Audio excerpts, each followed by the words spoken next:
your time to ask questions. It will go as long as you go until we run out of either questions or we run out of time and we move on. These guys are really open. They've been very good with communication with me, and I've known most of these guys for a very long time. So feel free to hammer them a little bit.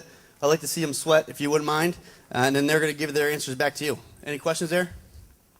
I was wondering, I'm going to be a senior at University of Richmond, and I'm applying to grad school next year. Should I apply to the school first and then worry about GA later, or should I worry about graduate assistantship first and then applying to college? I can't speak for other schools because I've only been at a couple, but if we really want you, we can help you get in grad school.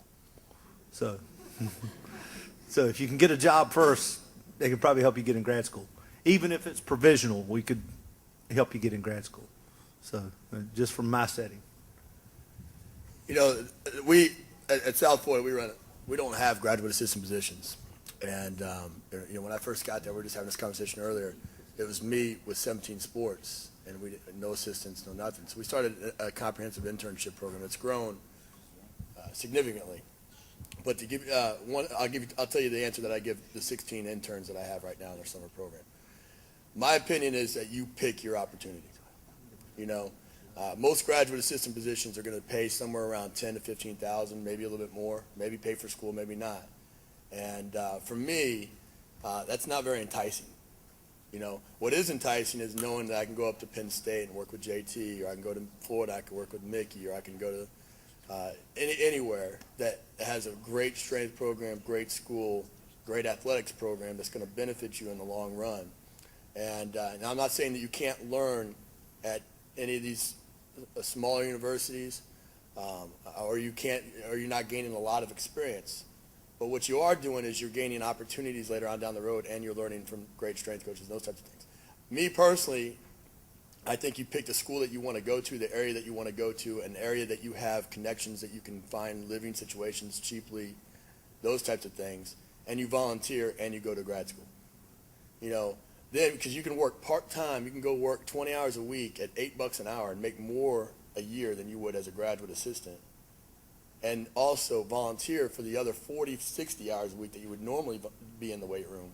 And that strength coach is happy because they're gaining a good person, and you're working your way up through the ranks. That's what I tell our interns. At the same time, if you get an opportunity to go to get your grad school completely paid for, and it's some place where you feel like you can get a quality education and you learn from a quality experience. The thing that I did not have a master's degree when I got hired as a head strength coach. I don't necessarily feel that you need to have a master's degree in exercise science to be a good strength coach. However, I value education very, very much, so much so that I'm 6 hours away from my PhD. So I value it very much, but I don't think that that's the end-all, tell-all. You know, the reason why that's so important on a resume is because as strength coaches, we value the experience that goes along with it. You know, for 2 years, we know that you're working with teams, you're dealing with coaches, you've kind of weathered the storm, and you've put in your dues. And that's really why a GA is the normal rate of the normal path for a strength coach. However, if you're still doing those things, and if I call Greg and I say, hey, tell me about Susie, he says she's phenomenal. I don't really care if you were an intern or a GA. If you fit the mold of what I'm looking for, I'm going to hire you. So that's my opinion. You know, I think the key is just to kind of reiterate what we're saying here is, you know, there's 3 of us on the panel right now that played together, coached together at one point in time. Every single one of us volunteered at least a year and a half before we got our graduate assistantships. You know, and we recently just hired a position, and we don't have GAs, but we have an internship position. It's a 9-month, 39-week, and it pays about $18,000 for those 39 weeks. So, you know, it's not a whole lot. You know, but I remember when we were young and we were doing this and we were trying to get in the field and we were busting our hump. You know, Coach Pantel's a perfect case and a perfect example. You know, we went in, we paid our dues, we showed up to work. He showed up to work, to where one morning, one GA didn't show up to work, and JT was like, here are the keys, you have a job. You know, essentially, that's what we got to when we offered the position. It was just this week. You know, I had a guy that was interning for us. He hustles. He shows up to work. He does what you want him to do before you even ask him to do it. I called him in my office. I'm like, "Are you interested in the position we have?" He goes, "Absolutely." I said, "You're hired." You know, it was that simple. You know, we brought people in on formal interviews. We didn't need to do that with him. You know, he was with us. He was paying his dues. We got to know the kid. I knew I could trust him. You know, but that's a big part of it. The competition to get into this field is tremendous. It is tremendous. You're going to have to get out there. You're going to have to do something that separates yourself from everybody else.